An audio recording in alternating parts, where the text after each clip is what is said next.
Goodbye, Mog. Mog was tired.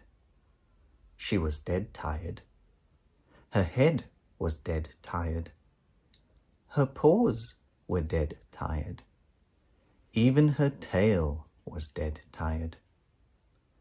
Mog thought, I want to sleep forever. And so she did. But a little bit of her stayed awake to see what would happen next. What happened next was that everybody wept. Oh, why did Mog have to die? Wept Debbie. She was so lovely, wept Nicky. Well, she was quite old, said Mrs. Thomas. Then she wept too. Even Mr. Thomas wept. He said, she was our family pet. We'll all miss her. Well, of course they'll miss me, thought Mog. They'll never manage without me. But it's quite true. I was very lovely. After this, nothing happened for some time. Debbie and Nicky talked about her. Remember how she used to hang her tail in front of the telly? Said Nicky. Like this, you mean? Thought Mog. But the telly shone right through her. She used to come to our beds, said Debbie. And look, here I am, thought Mog. But nobody looked. Mog thought, they can't see me. Then suddenly, one day, there was a kitten in the house. Mrs. Thomas said, its mother couldn't look after it, so I said we would. It will be our new family pet. Mog thought, this kitten is very small. Mr. Thomas said, are you sure it's big enough? The kitten was frightened of everything. It was frightened of noise. It was frightened of newspapers. It was frightened of bags. And it was frightened of being picked up. Oh dear, said Mrs. Thomas. It's not much of a pet, is it? Said Mr. Thomas. Mog thought, this is the wrong sort of kitten.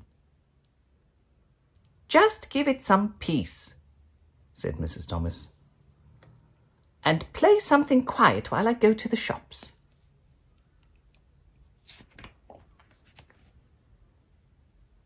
The kittens had lots of peace now, said Nicky. It must be getting bored. Perhaps it would like some milk, said Debbie. Well, really, thought Mog. And in my dish too.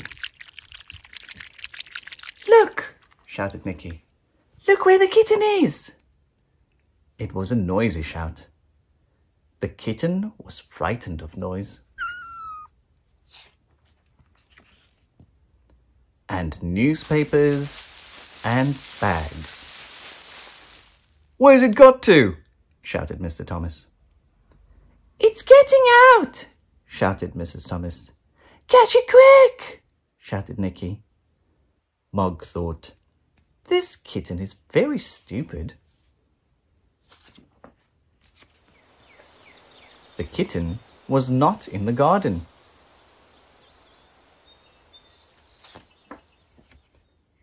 And not in the street. Suppose we never find it, said Nicky. It'll be all alone, said Debbie. I knew it, thought Mog. I knew they'd never manage without me. They've got themselves the wrong sort of stupid kitten, and now they've lost it. I'm going in. She thought, that kitten may be anywhere. Who knows what's happening to it now? Suddenly, she heard a noise. It was a kitten noise. Really, thought Mog. It never went out at all. Now what? The kitten looked at Mog. The kitten crept up to Mog. The kitten purred. Well, I never, thought Mog. I believe this kitten can see me. Perhaps it's not so stupid after all. Mog did a little jump. The kitten jumped too. She washed her paw. The kitten washed its paw too. Mog hid under the newspapers. The kitten looked at Mog. Mog smiled. The kitten hid too. The kitten liked playing with the newspapers. Mog thought, this kitten is not the wrong sort of kitten at all. It just needs a bit of help. Then one of the bags fell over. All sorts of things fell out. Mog and the kitten played with them. Then they played with the bags. Suddenly, there was a bang. It was the bang of a door. "Whatever has happened here?" said Mr. Thomas. "Perhaps we've had burglars," said Mrs. Thomas. Nicky said, "Why is that newspaper moving?" "It's the kitten," shouted Debbie.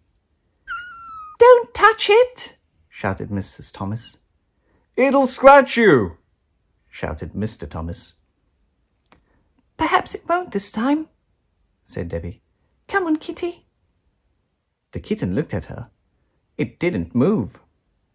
"I only want to stroke you," said Debbie. The kitten still didn't move. Mog thought, this kitten needs a bit of help. She gave the kitten a bit of help. The kitten flew through the air. It was very surprised. "Look," said Debbie, "the kitten likes me." She stroked it. The kitten found it liked being stroked.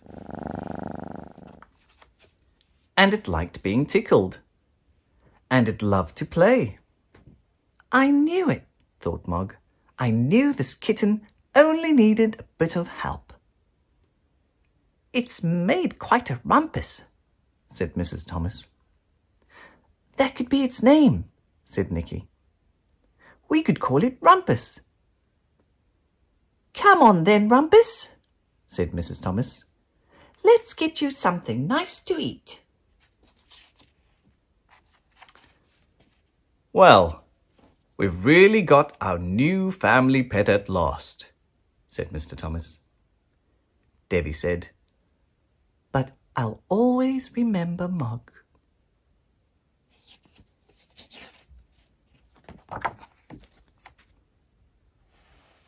"So I should hope," thought Mog, and she flew up and up and up and up, right into the sun.